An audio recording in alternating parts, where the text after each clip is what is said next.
Reading 12 from the Psychological Commentaries on the Teaching of Gurdjieff and Ouspensky by Maurice Nicoll, Volume 2.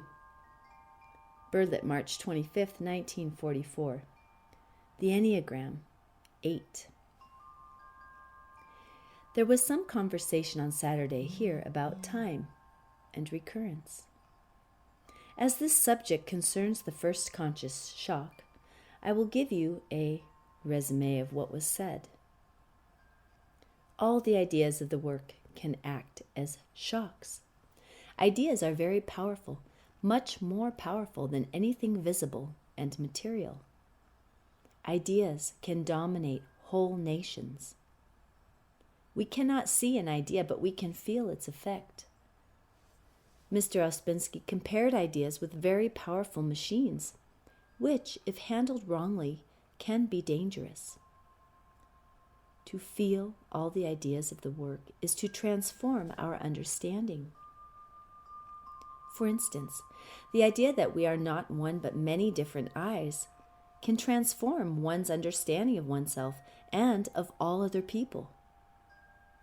In the same way, ideas about time can change our outlook. Let us take the idea of recurrence.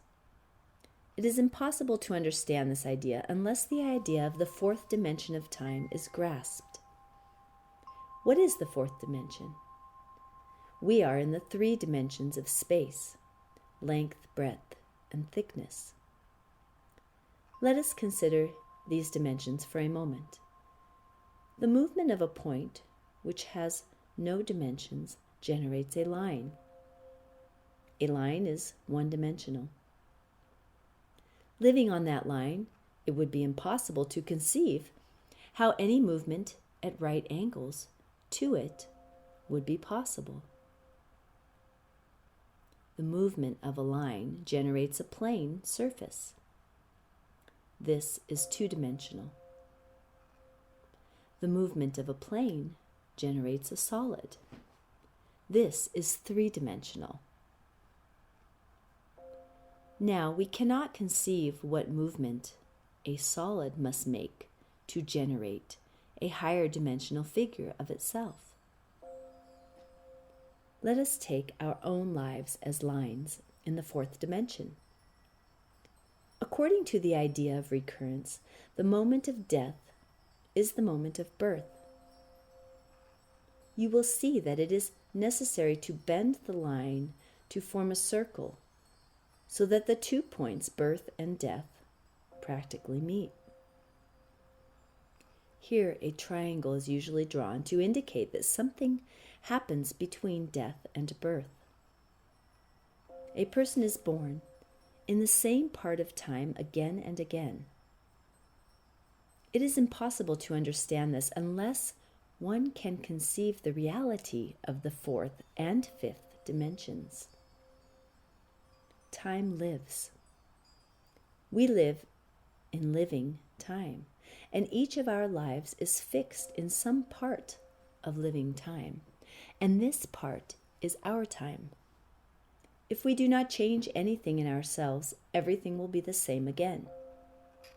If essence remains unchanged, it is born again into the same part of time, and once more attracts to itself the same life and surrounds itself with the same personality. Essence is the indestructible part of us. We know that inner growth means a new growth of essence, and we know that essence cannot grow unless personality is made passive, particularly certain parts of personality, certain pictures. Esotericism can change the relations of personality and essence. Life keeps personality active. The gradual effect of esotericism is to make personality passive. This is why a man should work on himself.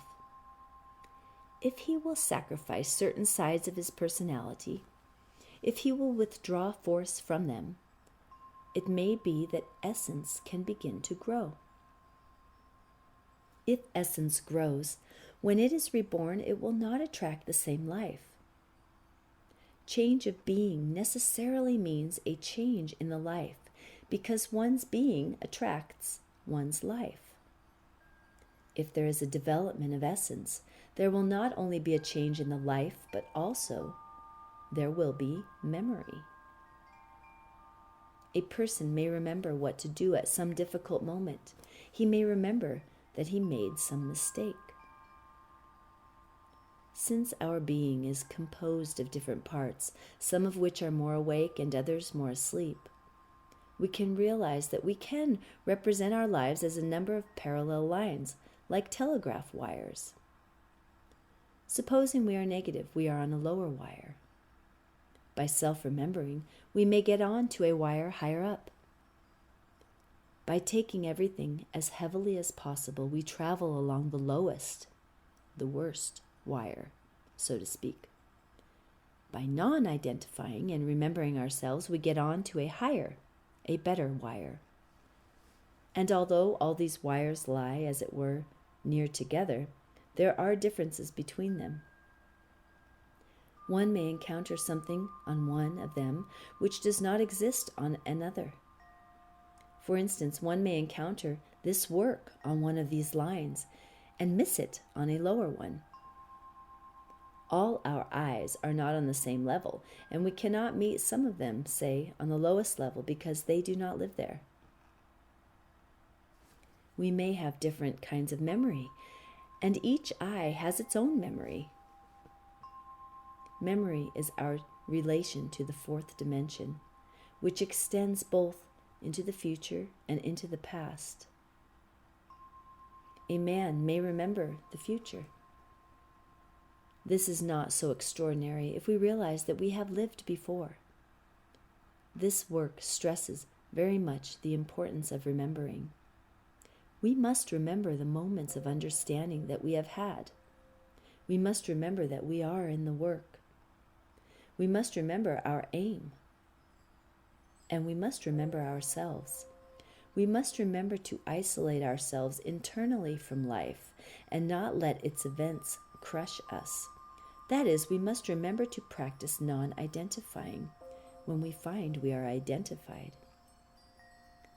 There is a chance that some change may take place if one does not identify so much and so continually.